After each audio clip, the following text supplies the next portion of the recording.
Halo semuanya, saya Natalia Mega Saputri, salah satu mahasiswa STT Nazarene Indonesia, Yogyakarta. Di sini saya dan teman-teman akan mempersembahkan sebuah drama singkat yang mengangkat sebuah kisah inspiratif dari tokoh yang inspiratif juga. Siapakah dia?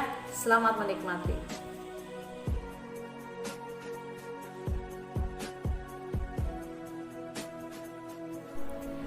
Paulus di Athena. Paulus menanti-nantikan kedatangan Silas dan Timotius. Ia menjadi sedih hatinya karena ia melihat bahwa di kota tersebut penuh dengan patung-patung berhala. Di Athena, Paulus bertukar pikiran dengan orang-orang Yahudi dan orang-orang yang takut akan Allah. Bahkan di pasar, setiap hari kepada orang-orang yang dijumpainya. Golongan Epikuros dan Stoa pun juga terlibat untuk bersoal jawab dengan Paulus. Apa sih yang hendak dikatakan sepeleter itu? Rupa-rupanya ia adalah pemberita ajaran dewa-dewa asing.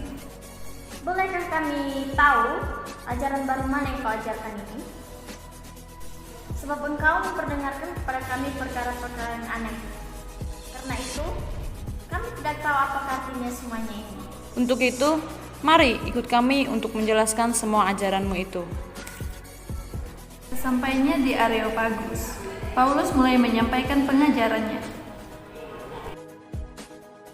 Hai orang-orang Athena, aku lihat bahwa dalam segala hal kamu sangat beribadah kepada dewa-dewa. Sebab ketika aku berjalan-jalan di kotamu dan melihat-lihat barang-barang pujaanmu, aku menjumpai juga sebuah mezbah dengan tulisan, "Kepada Allah yang tidak dikenal, apa yang kamu sembah tanpa mengenalnya, itulah yang kuberitakan kepada kamu. Allah yang telah menjadikan bumi dan segala isinya. Ia yang adalah Tuhan atas langit dan bumi, tidak diam dalam kuil-kuil buatan tangan manusia, dan juga tidak dilayani oleh tangan manusia seolah-olah ia kekurangan apa-apa, karena dialah yang memberikan hidup dan napas dan segala sesuatu kepada semua orang. Dari satu orang saja ia telah menjadikan semua bangsa dan umat manusia untuk mendiami seluruh muka bumi. Dan ia telah menentukan musim-musim bagi mereka dan batas-batas kediaman mereka, supaya mereka mencari Dia dan mudah-mudahan menjamah dan menemukan Dia, walaupun Ia tidak jauh dari kita masing-masing. Sebab di dalam Dia kita hidup, kita bergerak, kita ada. Seperti yang telah juga dikatakan oleh pujangga-pujanggamu, sebab kita ini dari keturunan Allah juga. Karena kita berasal dari keturunan Allah, kita tidak boleh berpikir bahwa keadaan ilahi sama seperti emas atau perak atau batu, ciptaan kesenian dan keahlian manusia. Dengan tidak memandang lagi zaman kebodohan, maka sekarang Allah memberitakan kepada manusia bahwa di mana-mana semua mereka harus bertobat.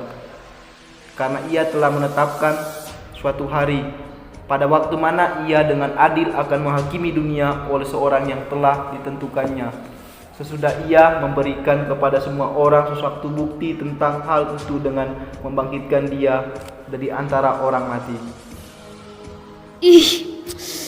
Lain kali saja kami mendengar engkau berbicara tentang hal itu.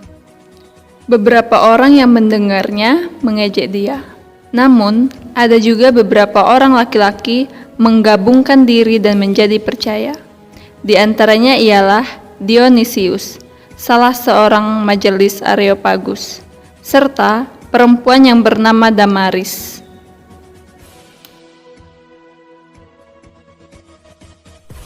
Ya, sudah tahu kan siapakah tokoh yang saya maksudkan di awal tadi? Tokoh itu ialah Paulus. Kami memilih kisah Paulus di Athena di dalam Kisah Para Rasul 17 ayat 16 sampai yang ke-34 ini karena kami merasa terberkati, bahkan merasa diberi teladan bagaimana karakter Paulus yang begitu berani dalam menyampaikan Injil, bukan hanya di rumah-rumah ibadat saja, melainkan juga di jalan-jalan yang dia lalui, terus di pasar-pasar, dan terlebih lagi dia berani menyampaikan hal itu, bahkan berargumen dengan orang-orang yang terkemuka pada saat itu. Kiranya melalui drama singkat yang kami persembahkan ini bukan hanya sekedar menambah pengetahuan kita mengenai kisah-kisah Paulus, melainkan juga menguatkan iman kita dan menumbuhkan keberanian dalam hati kita untuk menyampaikan Injil Kristus. Terima kasih, Tuhan Yesus memberkati.